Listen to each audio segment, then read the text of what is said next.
இன்றைய இறைவார்த்தை தொடக்க நூலில் இருந்து வாசகம். இஸ்ரேல் முதிர்ந்த வயதில் தமக்கு யோசேப்பு பிறந்தமையால் அவரை மற்றெல்லா புதல்வரையும் விட அதிகமாக நேசித்து வந்தார். அவருக்கு அழகு வேலைப்பாடுகள் நிறைந்த ஓர் அங்கியை செய்து கொடுத்தார். அவருடைய சகோதரர்கள் தங்கள் தந்தை அவரை எல்லாரிலும் அதிகமாய் நேசிக்கிறார் என்று கண்டு அவரை வெறுத்தனர். அவர்களால் அவரோடு பாசத்துடன் பேச இயலவில்லை. அப்படி இருக்கையில் அவர் சகோதரர் செக்கேமில் தம் தந்தையின் மந்தைகளை மேய்க்க சென்றனர். இஸ்ரேல் யோசேப்பை நோக்கி, உன் சகோதரர்கள் செக்கேமில் ஆடு மேய்க்கிறார்கள் அல்லவா? அவர்களிடம் உன்னை அனுப்பப் போகிறேன் என்றார். யோசேப்பு தம் சகோதரரை தேடி சென்று தோத்தானில் அவர்களை கண்டுபிடித்தார்.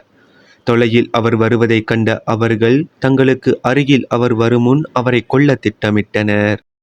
அவர் சகோதரர்கள் ஒருவர் ஒருவரை நோக்கி, இதோ வருகிறான் கனவின் மன்னன். நாம் அவனை கொன்று இந்த ஆள் குழிகளுள் ஒன்றில் தள்ளிவிட்டு ஒரு கொடிய விலங்கு அவனை தின்றுவிட்டதென்று சொல்வோம். அப்பொழுது அவனுடைய கனவுகள் என்ன ஆகும் என்று பார்ப்போம் என்றனர். ரூபன் இவற்றை கேட்டு அவரை அவர்கள் கையிலிருந்து தப்புவிக்கும் எண்ணத்தில் அவர்களை நோக்கி, நாம் அவனை சாகடிக்க வேண்டாம் என்றார். ரூபன் அவர்களை நோக்கி, அவன் இரத்தத்தை சிந்தாதீர்கள், அவனை பாலை நிலத்திலுள்ள இந்த ஆழ்குழிக்குள் தள்ளிவிடுங்கள், அவன் மீது கை வைக்காதீர்கள் என்று சொன்னார். ஏனெனில் அவர் அவர்கள் கையிலிருந்து அவரை தப்புவித்து தம் தந்தையிடம் சேர்ப்பிக்கும் நோக்கம் கொண்டிருந்தார். யோசேப்பு தம் சகோதரரிடம் வந்து சேர்ந்தவுடன் அவர் அணிந்திருந்த அழகு வேலைப்பாடுகள் நிறைந்த அங்கியை உரிந்துவிட்டு அவரை ஆழ்குழியில் தூக்கி போட்டனர். அது தண்ணீர் இல்லாத வெறும் குழி. பின்பு அவர்கள் உணவு அருந்தும்படி அமர்ந்தனர். அப்பொழுது அவர்கள் கண்களை உயர்த்தி கிளையாதிலிருந்து வந்து கொண்டிருந்த இஸ்மேலரின் வணிக குழுவை பார்த்தனர். நறுமண பொருள்களையும் தைல வகைகளையும் வெள்ளை போலத்தையும் அவர்கள் ஒட்டகங்களின் மேல் ஏற்றி எகிப்திற்கு சென்று கொண்டிருந்தனர்.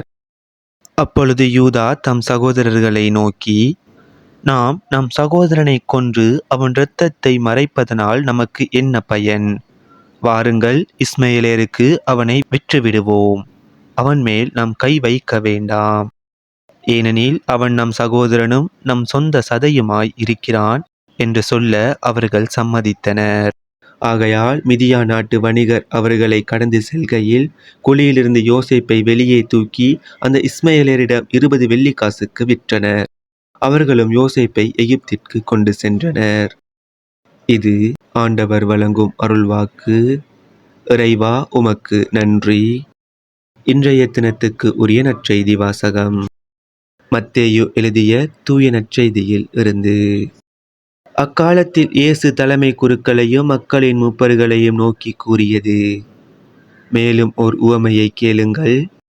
நிலக்கிழார் ஒருவர் ஒரு திராட்சை தோட்டம் போட்டு சுற்றிலும் வேலி அடைத்து அதில் பிழிவு குழி வெட்டி ஒரு காவல் மாடமும் கட்டினார். பின்பு தோட்ட தொழிலாளர்களிடம் அதை குத்தகைக்கு விட்டுவிட்டு நெடும் பயணம் மேற்கொண்டார்.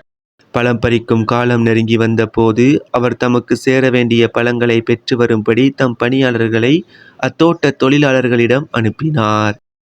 தோட்ட தொழிலாளர்களோ அவருடைய பணியாளர்களை பிடித்து ஒருவரை நையப் புடைத்தார்கள், ஒருவரை கொலை செய்தார்கள், ஒருவரை கல்லால் எறிந்தார்கள். மீண்டும் அவர் முதலில் அனுப்பியவர்களை விட மிகுதியான வேறு சில பணியாளர்களை அனுப்பினார்.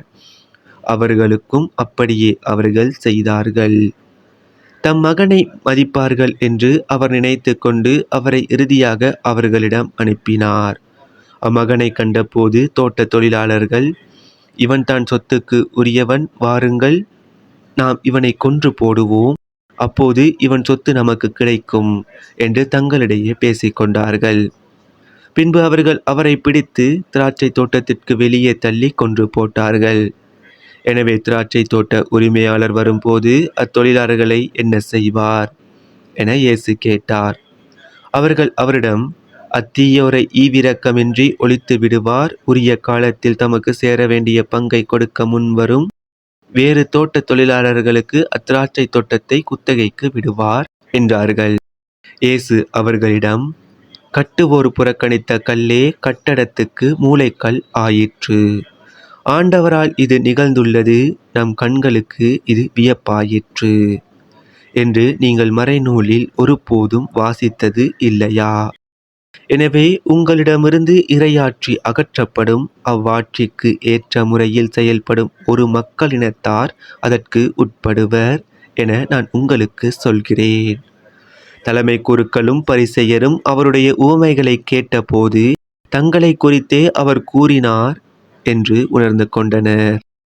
அவர்கள் அவரை பிடிக்க வழி தேடியும் மக்கள் கூட்டத்தினர் அவரை இறைவாக்கினர் என்று கருதியதால் அவர்களுக்கு அஞ்சினார்கள். இது நம் கிறிஸ்து இயேசு வழங்கும் வாழ்வு தரும் நற்செய்தி. கிறிஸ்துவே உமக்கு புகழ்.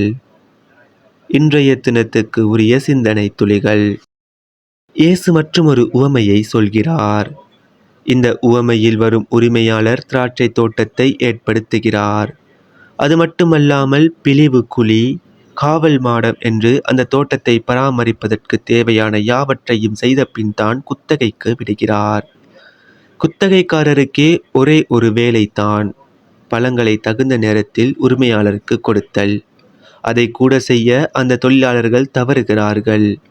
தோட்டத்தை சொந்தமாக்கி கொள்ள எதையும் செய்ய தயாராகி இறுதியில் அனைத்தையும் இழந்து போகிறார்கள். அந்த தோட்ட உரிமையாளரைப் போல இறைவன் நமது மீட்புக்காக அனைத்தையும் செய்து முடித்து விட்டார். நமக்காக மன உருத்தரித்து பாடுகள் ஏற்று மரித்து உயிர் தெழுந்து விட்டார். நாம் செய்ய வேண்டியது அந்த மீட்பை நமதாக்கி கொள்ள அவருக்கு உகந்த மனமாற்றத்தின் கனிகளை தருவது. தருகிறோமா? தவறுகிறோமா? அனைத்தையும் இழந்து விடுகிற ஆபத்தான நிலையில் வாழ்கிறோமா? இயேசுவின் பாடுகள் வீணாய் போகாதபடிக்கு மனம் மாறுவோம். அன்றன்றைக்கான இறை வார்த்தைகளையும் நற்செய்தி வாசகங்களையும் சிந்தனை துளிகளையும் பெற்றுக்கொள்ள நம் சேனலை சப்ஸ்கிரைப் செய்து கொள்ளுங்கள்.